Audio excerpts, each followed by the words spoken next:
سب کی دعائیں اللہ کے حضور قبول ہوتی ہیں، لیکن کچھ زبانیں ایسی ہیں جو رب کریم کو پیاری بہت زیادہ ہیں۔ حدیث صحیح میں موجود ہے، نبی پاک علیہ السلام نے فرمایا، رب فرماتا ہے جب بندہ کثرت نوافل کے ذریعے میرے قریب ہو جاتا ہے تو وہ پھر اتنا قریب ہو جاتا ہے، اتنا قریب ہو جاتا ہے کہ میں اس کی زبان بن جاتا ہوں، جب بھی وہ سوال کرتا ہے میں اپنے فضل سے اسے عطا کرتا ہوں۔ بخاری مسلم دونوں میں موجود ہے۔ اب ایسی زبانیں جن کو اللہ تبارک و تعالیٰ کی بارگاہ سے یہ اذن مل گیا، کثرت عبادت، کثرت نوافل، زہد، ورع، تقوی، کہ اللہ کے حضور جب وہ عرض گزار ہوتے ہیں تو مالک ان کی دعائیں قبول فرماتا ہے۔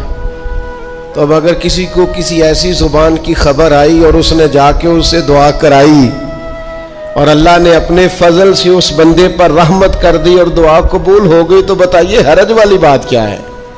کیا حضرت امام جعفر الصادق رضی اللہ تعالیٰ عنہ نے کہا نہیں حضرت داؤد طائی سے کہ میرے لیے دعا کرنا؟ کیا کہا نہیں بعض اساتذہ نے شاگردوں سے کہ دعا کرنا؟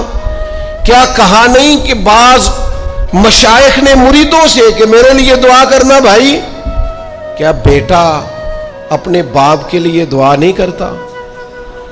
کیا بیٹیاں بیٹے ماں باپ کے لیے دعا؟ او سنو نا یار، اس سے بڑی میں آپ کو بات کیا سناؤں؟ بخاری مسلم میں موجود ہے، حضرت عمر فاروق رضی اللہ تعالیٰ عنہ عمرہ کرنے جا رہے تھے۔ اللہ کے پیارے رسول، رسول رحمت، محبوب رب اکبر صلی اللہ تعالیٰ علیہ وسلم نے فرمایا، عمر میرے بھائی ہمیں بھی دعاؤں میں یاد کرنا۔ اب بتاؤ اس سے بڑی مثال کہاں سے لائیں؟ حضرت عمر سے نبی کریم علیہ السلام نے کہا، عمر میرے بھائی ہمیں بھی اپنی دعاؤں میں یاد رکھنا۔ تو اگر حضور جناب عمر سے کہہ سکتے ہیں دعا کرنا، مجھے بتاؤ حضور کو ضرورت ہے جناب عمر کی دعا کی؟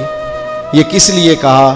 یہ اس لیے کہا کہ ہمیں سمجھ میں آ جائے کہ کچھ لوگوں سے دعا کرا لینی چاہیے، کچھ لوگوں سے دعا کرا لینی چاہیے، بس اس سے زیادہ جملہ نہیں کہوں گا، کچھ لوگوں سے اپنے حق میں کچھ کہلوا لینا چاہیے، کوئی گواہی اپنے حق میں کرا لینی چاہیے، فائدہ ہوتا ہے، اس کا نفع ہوتا ہے، اس میں بڑے راز مضمر ہوتے ہیں، اس میں بڑے عقدے کھل جایا کرتے ہیں، اس میں بڑی آسانیاں ہو جاتی ہیں۔ میرے عزیز، نبی پاک صلی اللہ تعالی علیہ وسلم نے فرمایا جناب عمر سے میرے لیے، حضور فرماتے ہیں اللہ کے کچھ بندے ہیں اگر وہ قسم کھا کے کہے نا یا اللہ ایسا کر دے، یہ بخاری مسلم دونوں میں موجود ہے، وہ قسم کھا کے کہے نا لو اقسم علی اللہ لا ابرہ، وہ اگر قسم کھائیں تو رب ان کی قسم بھی پوری فرما دیا کرتا۔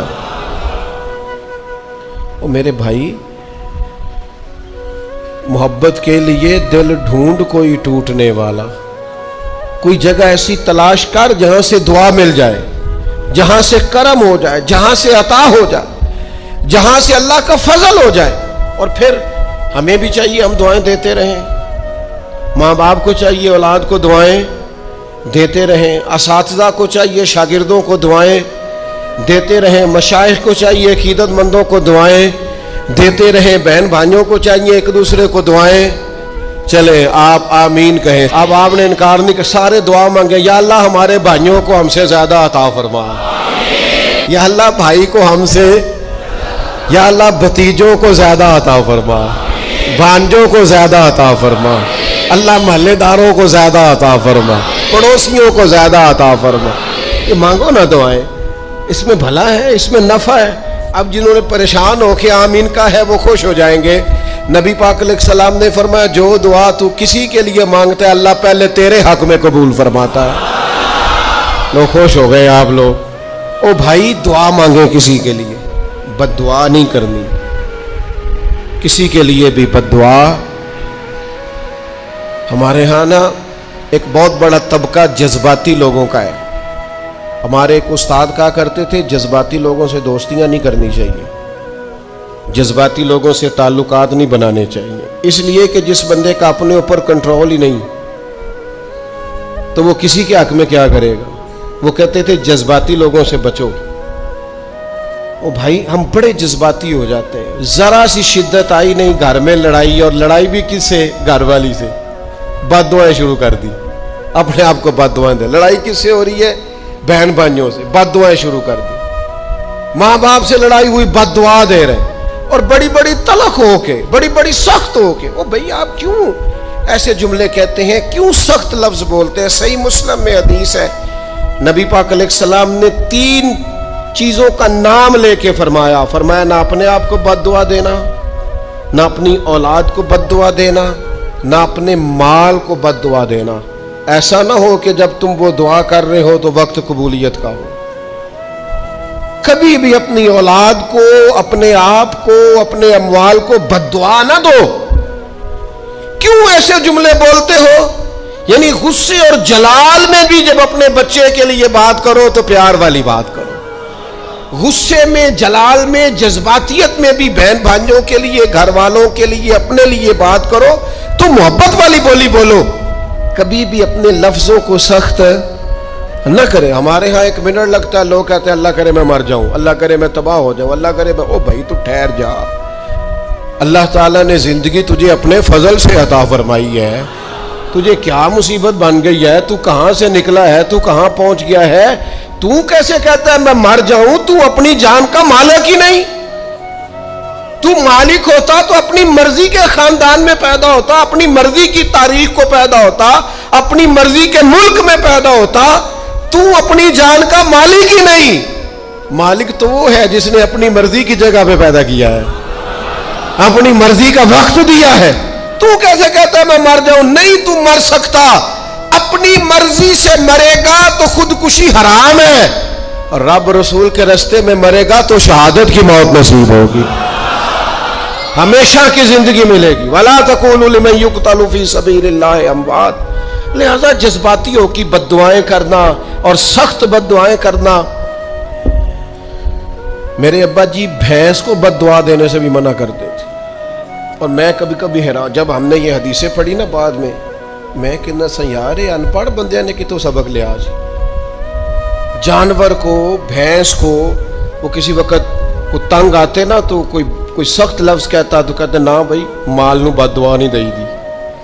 تو اس وقت تو مطلب سمجھ نہیں تھی کہ یار مطلب مال نو بد دعا نہیں دئی دی, ایڈی کیڑی میرا مطلب ہے, مشکل ہے. ان بندہ ماج نو بھی مندہ نہ آکھے. لیکن وہ جب روایات پڑھی بعد میں تو سمجھ آئی کہ کچھ علوم کتابوں میں ہیں, اور چونکہ مسلمان سینہ بسینہ آ رہے ہیں تو کچھ تربیتیں ایسی ہیں جو لفظوں میں تو نہیں, لیکن بڑے بوڑھوں نے جو سنا سیکھا ہے وہ اپنے پلے سے باندھا ہوا ہے. انہوں نے اپنی گرہ سے اچھی طریقے سے کر کے باندھا ہے. بد دعا نہیں, آپ دعا کریں, آپ اچھے لفظوں میں. اور کوئی بندہ مل جائے نا, میں ویسے نے کئی دفعہ کہا ہے, پھر کہتا ہوں, آج کل نا کوئی میرے جیسے بندے کو چلو اونچی کرسی پہ بیٹھتا ہے, نماز پڑھاتا ہے, پگڑی باندھتا ہے, تو کوئی بندہ نیک سمجھ ملے تو دعا نہیں کراتا, فوٹو ہی لیتا ہے. پہلے لوگ دور سے آتے تھے تو آ کے کہتے تھے دعا کرانے آئے ہیں. اب وہ کہتے ہیں بڑی دور سے چل کے آیا ہوں جی, بڑی مہربانی. تو کہتے ایک فوٹو مل جائے گی. اللہ کے بندے, ہم دعا دے رہے ہیں تو فوٹو لے رہا ہے. پھر ایک اور گل آج کل بڑی عام ہے, وہ کہتے جی ذرا یادگیری رہندی ہے. تو میں کہ غوث پاک دی تے کوئی فوٹو نہیں, سانو تے ہر ویلے یاد رہندے نے, کوئی فوٹو نہیں, ہمیں تو کبھی نہیں بھولے. خواجہ اجمیر کی کوئی فوٹو نہیں, ہماری نس نس میں آباد ہے. امام اعظم ابو حنیفہ کی کوئی فوٹو نہیں, لیکن ہم تو حنفی ہیں, ان کا نام لے لے کے جیتے ہیں. میرے حضرت صاحب کے ساتھ کوئی فوٹو نہیں. جرت ہی نہیں تھی, اتنے قابل ہی نہیں تھے کہ ساتھ کھڑے ہو سکے. وہ میرے گھر کبھی نہیں آئے, اور میں سمجھتا تھا گھر اس قابل بھی نہیں کہ اتنی بڑی ذات کو میں کہوں کہ تو میں کو جیتے دل بر سونا.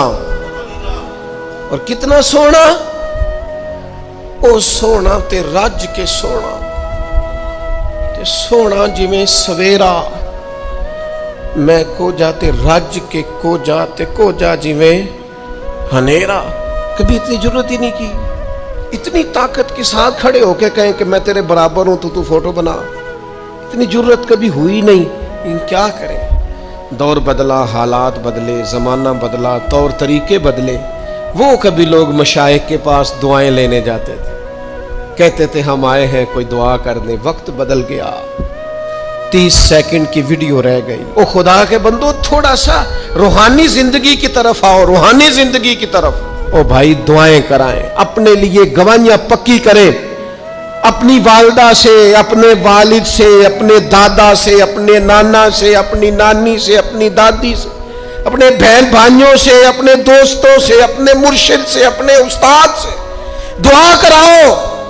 ان سے کہو ایک دفعہ میرے لیے ہاتھ اٹھا دے اللہ کی بارگاہ میں. میں صحیح روایت پیش کرتا ہوں، میرے نبی کریم نے فرمایا تھا عمر فاروق سے، سیدنا عمر سے، قطعی جنتی عمر جن کا حضور جنت میں محل دیکھ کے آئے. نبی کریم نے فرمایا تو عمر، لوگ حج کرنے آئیں گے، جہاد کے لیے آئیں گے، اگر یمن والے لوگ آئے اور تجھے ان میں سے میرا اویس کرنی مل گیا تو عمر اس سے اپنے لیے دعا کرا لینا. عمر اویس سے دعا کرا لینا، اسے کہنا تیرے لیے دعا کر دے. حضرت فاروق اعظم ڈھونڈتے رہے، ملاقات ہوئی سیدنا ویسے کرنی سے، کہا دعا کر دے یار میرے لیے. وہ ڈھونڈو، کوئی بیٹھا ہوا مجھے دور دعا دیتا ہے، میں ڈوبتا ہوں پر سمندر اچھال دیتا ہے. او بھائی اپنے حق میں دعائیں، التجائیں اللہ کے حضور. کچھ لوگوں کی عرض، میں آپ سے عرض کروں، کچھ لوگوں کو دعا لگ جاتی ہے. آپ کو جو آدمی بڑا چمکتا دمکتا اجلا نظر آئے نا، اس کا کبھی ماضی ٹٹولو گے نا تو کبھی کوئی اس کے گھر سے روٹی کھا گیا تو فقیر اور اس نے ذوق سے کھلائی تھی. کبھی پیچھے سے ٹٹولو گے تو کوئی روٹی کھا کے دعا کر گیا تھا. کوئی چند گھڑیاں دروازے پہ رہا تھا، اس نے نیکی کی تھی، دعا کر گیا تھا. کبھی ٹٹولو گے، ڈھونڈو گے تو بیمار ماں نے کسی کو دعا دی تھی کہ پتر اللہ تیرے اوپر فضل کرے. کسی کے بوڑھے باپ بیمار نے دعا دی تھی اللہ تجھے کسی کا محتاج نہ کرے. کسی نے دعا دی تھی، وہ دعا ہے جو اس کے دائیں بائیں آگے پیچھے چلتی ہے. حضرت مولا علی شیر خدا رضی اللہ تعالیٰ عنہ گرمیوں میں بھی موٹے کپڑے پہن کے پھرتے تھے. لوگوں نے کہا حضور سخت گرمی اور پھر آپ تو بڑے دلیر آدمی، جوان اور گرمیوں میں بھی موٹے کپڑے. فرمانے لگے نبی کریم نے دعا دی تھی کہ اللہ علی کو موسم کی شدت سے بچا کے رکھنا، موسم کوئی بھی ہو علی پہ اثر ہی نہیں کرتا، شیر خدا پہ اثر ہی نہیں ہوتا. موٹے پہن لوں پتلے پہن لوں، اللہ میرے جسم کو موسم کی شدت سے محفوظ رکھتا ہے. اپنے لیے دعائیں سمیٹ، چکروں میں نہ پڑھیں. وہ جی سب کی اللہ سنتا ہے، کس نے کہا نہیں سنتا. لیکن کچھ ایسے ہیں جو ہاتھ اٹھا دینا تو رب کریم قبولیت سے فرماتے ہیں دیر نہ کرنا، ذرا جلدی جانا. قبولیت سے اللہ کہتا ہے. کچھ ایسے ہیں جو ہاتھ اٹھا دینا ہاتھ تو اللہ تعالیٰ مرحوم خورشید گیلانی سے اللہ تعالیٰ ان پر فضل کرے. کچھ تھوڑا ربط رہا، انہوں نے نا ایک جملہ اپنی والدہ کے لیے کہا تھا. کہنے لگے میری اماں ان پڑھ تھی، اپلے تھاپتی تھی اور ان کا آنچل دوپٹہ بھی کئی دفعہ میلا رہتا تھا. پر مرحوم گیلانی صاحب کہتے ہیں میری ماں کبھی میلا دوپٹہ بھی سامنے کر کے اللہ سے میرے لیے رحمت مانگتی تھی تو مجھے لگتا تھا مالک نے فضل فرما دیا. بھائی اپنے لیے رحمت، اپنی والدہ سے، والد سے، بوڑھوں سے، بزرگوں سے دعائیں لیں. کچھ دعائیں ایسی ہوتی ہیں جو کرم کر دیتی ہیں، جو آسانی. اور ایک دوسرا پہلو بھی ہے، کبھی کسی بندے کو اتنا تنگ نہ کرنا کہ وہ اتنی تکلیف میں آئے کہ وہ خود تو کچھ نہیں کر سکتا، ماڑا ہے، لیکن پھر وہ رات کو اپنے رب کی بارگاہ میں بیٹھ کے کہے کہ تو حاکم و عادل ہے مگر تیرے جہاں میں ہے تلخ بہت بندہ مزدور کے اوقات. پھر ایسا نہ ہو غریب ہے، ماڑا ہے، خود تو کچھ نہیں کر سکا، پھر اللہ کی بارگاہ میں تیری شکایت کرے. ایسا نہ کرنا. میرے نبی پاک علیہ السلام کے درویش صحابی تھے حضرت سعید بن زید رضی اللہ تعالیٰ عنہ، فقیر فاقہ مست. حضرت عمر رضی اللہ تعالیٰ عنہ کے قریبیوں میں سے تھے. ایک عورت نے الزام لگا دیا زمین کے قبضے کا. میں کیسے آپ سے کہوں کہ جب لوگ کسی ایسے شخص پر جس نے زندگی ساری دیانتداری سے گزاری ہو لوگ الزام لگاتے ہیں نا, تو یہ بھی نہیں سوچتے ہم بات کس کے بارے میں کر رہے ہیں. کھلی ہوئی زبان ہوتی ہے, جو مرضی کہہ دیتے ہیں. حضرت سعید ابن زید پر الزام لگا دیا. اتنا بڑا آدمی, محبوب کا صحابی, اور عورت نے الزام لگا دیا. اور جب اللہ والے بد دعا دیتے نہیں, لیکن جب کوئی تکلیف اتنی دے, کلیجہ پھٹ جائے, پھر بندہ کیا کرے. وہی بات کہ اب وہ کچھ کہہ نہیں سکتے تھے, ایک عورت پر کس طرح کوئی بات ہو سکتی تھی. دونوں ہاتھ اللہ کی بارگاہ میں اٹھائے, یہ صحیح حدیث میں موجود ہے. دونوں ہاتھ اللہ کے حضور اٹھا کے عرض کرنے لگے, مالک اگر یہ عورت جھوٹی ہے نا تو پھر اسے اندھا کر دے اور اس کی قبر اس کے گھر میں بنا دے. صحابہ فرماتے ہیں کہ حضرت سعید ابن زید کا تو وصال ہو گیا, زمانہ گزر گیا, لیکن ہم نے پھر اس بی بی کو اندھا ہوتے دیکھا ہے. پھر اس کے گھر میں کنواں تھا اور ہم نے اسے اپنے ہی گھر کے کنویں میں گر کے مرتے ہوئے بھی دیکھا ہے. اس لیے کہ جب آپ کسی کو تکلیف دیتے ہیں, جب آپ ستاتے ہیں, جب آپ وہ بات کرتے ہیں جو اس بندے میں موجود نہیں ہے, جب آپ جھوٹ بولتے ہیں اپنے نفس کی تسکین کے لیے, جب آپ زیادتی کرتے ہیں صرف اپنی انا کے لیے, تو پھر بعدوں کا دعائے ضرر نکلتی ہے منہ سے, دعائے ضرر, اور یہ رد عمل کے طور پر نکلتی ہے. نبی پاک رحمت للعالمین ہے. لیکن جب حضور گزرے نا ایک دن طواف بیت اللہ شریف کر کے, تو کفار نے پھبتیاں کسیں, بار بار بلا بھلا کا. ایک طواف بھی حضور نے کر لیا, دوسرا بھی کر لیا, تیسرا بھی, اور پھر انہیں اوجڑیاں ڈالی, کئی تکلیفیں دی. تو اس وقت حضور نے پھر دعا کی تھی, اے اللہ گن لے ان لوگوں کو, گن مالک ان بندوں کو, یہ اتنی تکلیف دیتے ہیں. حضرت صدیق اکبر فرماتے ہیں وہ جن کے لیے محبوب نے اس دن دعا کی تھی وہ چن چن کے بدر میں قتل ہوئے, سارے گن گن کے وہ لوگ قتل ہوئے. کیوں ہم کسی کو اتنا ستائیں کہ اس کے منہ سے پھر ایسے جملے نکلیں جو ہم سے سنبھالے نہ جا سکے. حضرت سعد بن ابی وقاص, بخاری مسلم دونوں میں حدیث, حضرت عمر نے انہیں کوفے کا گورنر بنایا تھا, حاکم بنایا تھا. کچھ لوگ حسد کی وجہ سے نیک لوگوں پر تنقید کرتے ہیں, اپنے ذاتی حسد کی وجہ سے اللہ کے بندوں کو ستاتے ہیں, پھبتیاں کستے ہیں, زبانیں کھولتے ہیں. اور آپ فرماتا ہے جس نے میرے ولی سے دشمنی کی میرا اعلان جنگ ہے. حضرت فاروق اعظم رضی اللہ تعالیٰ عنہ نے حضرت سعد بن ابی وقاص کو حاکم بنایا کوفے کا. تو کچھ لوگوں نے شکایتیں کی, تو حضرت عمر نے کہا جاؤ پتہ کرو جا کے. معلومات کی تو ہر بندہ کہنے لگا اتنا اعلیٰ تو بندہ ہو ہی نہیں سکتا جتنے حضرت سعد بن ابی وقاص ہے. ایک بندہ کھڑا ہوا, صرف ایک. وہ کہنے لگا نہ تو یہ جہاد میں جاتے ہیں, نہ مال غنیمت صحیح تقسیم کرتے ہیں, نہ یہ عدل و انصاف کرتے ہیں. 3 شکایتیں اس نے لگائیں. حضرت سعد بن ابی وقاص چونکہ زندگی ساری محنت کی تھی, جہاد کیا تھا, ساری زندگی انصاف میں گزاری تھی, دل ٹوٹ گیا. اللہ کی بارگاہ میں عرض کرنے لگے مالک اگر یہ ریاکاری کے لیے کہہ رہا ہے نا, یہ باتیں جھوٹ بول رہا ہے, تو پھر اس نے 3 الزام لگائے ہیں, تو میں 3 دعائیں کرتا ہوں اس بندے کی عمر لمبی کر دے, اس کا فاقہ بڑھا دے, اور اسے فتنوں میں مبتلا کرنا میرے مالک. یہ دعا نکلی حضرت سعد بن ابی وقاص کی زبان سے. صحابہ اور تابعین فرماتے ہیں وہ بندہ اتنا بوڑھا ہو گیا. حضرت سعد بن ابی وقاص تو وصال کر گئے, بڑی شان سے دنیا سے گئے, لیکن وہ اتنا بوڑھا ہو گیا کہ اس کی بھویں جھک گئی تھی, اور فاقے کا یہ عالم تھا کہ فاقہ ختم ہی نہیں ہوتا تھا, اور فتنوں کا یہ حال تھا کہ بڑھاپے میں بھی معاذ اللہ چوکوں میں کھڑی عورتوں کو چھیڑ دیتا تھا, اور لوگ جوتے مارتے, تکلیف دیتے, باز کیوں نہیں آتا, تجھے شرم کیوں نہیں آتی. تو کہتا تھا لوگوں میں کیا کروں, مجھے حضرت سعد بن ابی وقاص کی بد دعا لگ گئی, میں نے ان کو ستایا, دل توڑا, اذیت دی.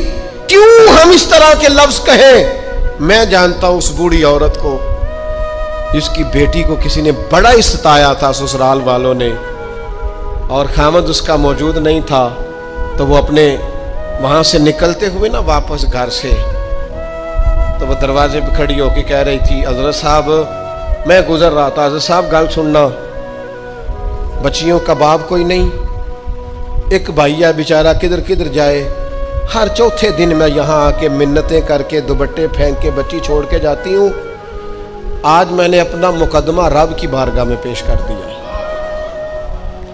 آپ گواہ رہے نا، میرا جرم صرف ہے کہ میں بیٹیاں دی ماں ہوں، گواہ رہے نا آپ، میں نے مقدمہ اللہ کے حضور درج کرا دیا ہے، بیٹی کو حوصلہ دے کے جاتی ہوں، خود نہیں سوتی میں ساری رات، مجھے پتہ ہے میری بیٹی کے ساتھ زیادتی ہو رہی ہے، اور ان کو بھی پتہ ہے لے جا کوئی نہیں سکتے، بندے ماڑے ہیں، تو یہ روز ظلم کرتے ہیں، اب میں نے وہ مقدمہ درج کرا، آپ گواہ رہنا، میں نے بڑا منایا اس اماں کو، میں نے کہا ماں اتنے سخت جملے نہ کہنے لگی، کلیجہ اندر سے پھٹ گیا، چھلنی ہے، ایک شخص کے کمرے میں جاتی تھی معافی مانگنے، چلو بچی سے غلطی ہو گئی تو اٹھ کے دوسرے کمرے میں چلا جاتا تھا، میں دوسرے میں جاتی تھی، چونکہ میں بیٹی والی ہوں، اب میں نے مقدمہ درج کرا دیا ہے، اب میرا رب جانے بہتر انصاف، میں بڑا اللہ کا گناہگار بنتا ہوں، میں نے پھر واقعی وہاں انصاف ہوتے دیکھا، میں نے وہ رنگ بدلتے اور حالات تبدیل ہوتے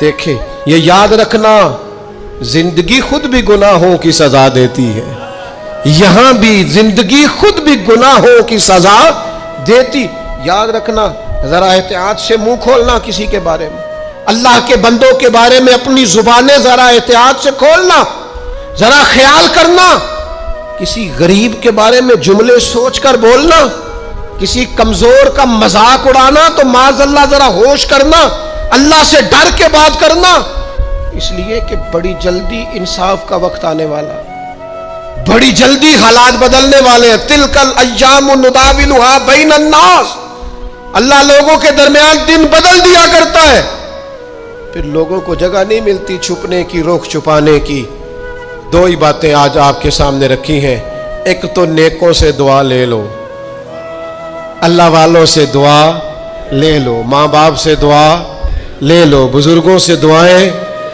اور دوسرا بد دعاؤں سے بچ جاؤ، دعائے ضرر سے بچ جاؤ، کسی کو اتنا نہ ستاؤ کہ وہ بیچارہ خود کچھ نہ کر سکے اور اللہ کے حضور تمہاری شکایت کرے، بچو۔